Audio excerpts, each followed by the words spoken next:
This is 10.7, and today we're going to actually talk about how to write and graph equations for circles. So we've done pretty much every formula, theorem, or postulate you can talk about in terms of the insides and outsides of circles, and now we need to talk about how you actually make one. So here's a picture of a circle, and then at the very center they have put the point HK. And the only reason they used H and K was because we're already going to talk about having X and Y in our formula. And it's really hard if we have an X and Y here, it gets confusing in our actual formula. So the formula for a circle looks like this: X minus H and Y minus K, and then radius squared. So all of them in the circle are squared, each of your quantities, each of your items. This X and this Y, these are your variables, so they stay. Meaning you're not going to put anything in for those. They're just part of the equation. They're part of the machinery. They stay. The H and the K, they are the center of your circle. And when you put them in there, I'm going to kind of draw some arrows down like this. They're the center, and you need to make sure that you do the opposite of them. So if your center is positive, you're going to put it in as a negative. If your center is negative, you're going to put it in as a positive. And then the other part that kids forget is they just forget to square the radius. So don't forget that all three of those are squared. So let's do a few. So it says write the equation for a circle. So first find the center and put a dot there. Then we're going to talk about the coordinates of that center, and they're at 0, 0. So when I put them in my formula from above, I have x minus 0 squared and I have y minus 0 squared. That's the whole basis of my formula. And I don't need to simplify. We don't need to do any foiling or anything like that. We can just leave it. And then equals my radius. So I'm just going to count outward 1, 2, and I'm going to square that. I could do just a little bit of simplifying. X minus 0 is x, y minus 0 is y, and you could make it 4. That would be fine too, but either of those, they are the same thing. Next one, I'm going to do the same kind of process. I'm going to put a dot where the center is. I'm going to figure out what that point is, noticing that my lines for this one are going by tens. So 10, 20, 30, 40, 50. So I'm over 50, and I happen to be also up 50.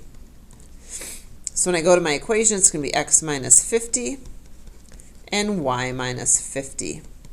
Radius is just 1, but remember each of your tick marks or each of your grid lines are worth 10, so that's actually 10 squared. And again, nothing to do with that. You're not going to write it twice. You're not going to FOIL it. You just leave it just like that. Last one for this part, we're going to put a dot at the center. We're going to write what the center is. These lines are going by 3, so negative 3, negative 3. And I should quick say that it is purely accidental that I happen to pick 3 pictures where both the x and the y are the same. It won't always be like that. I have an example right here where they're not the same. I just think as I was copying and pasting pictures, I didn't really pay attention that they were all going to end up being the same x and y. These ones are negative, so when they go into the equation, you would actually have a negative, negative, so that would turn positive. Remember, we're going to do the opposite. So I've got x plus 3, and I've also got y plus 3. And then my radius is 369 squared.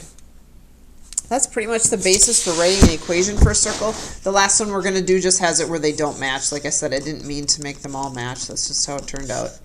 So x minus 0 squared, and then y, and it's a minus 9, so it goes in as an opposite, and radius is squared. You could simplify this just one tiny scotch of a bit and just make that x. But that's about it. Last thing we're going to do is go backwards. So if I give you the equation, could you graph it? So first we're going to write down the center, and the center again is going to be opposite of what's in the parentheses. So if I have a negative 4, I'm positive 4. If I have a positive 2, I am negative 2. And my radius is going to be the square root of 16, which is 4.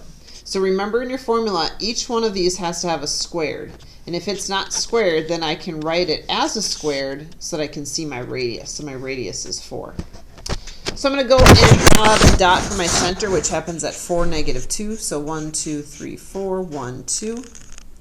My radius is 4, and the easiest way I found to graph them is to go from your center out. 1, 2, 3, 4.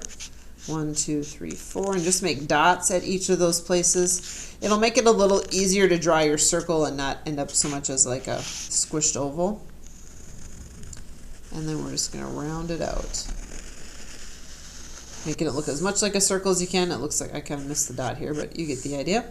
And that's how you graph a circle. So today's all about the equation of a circle, using it both to write equations and to graph.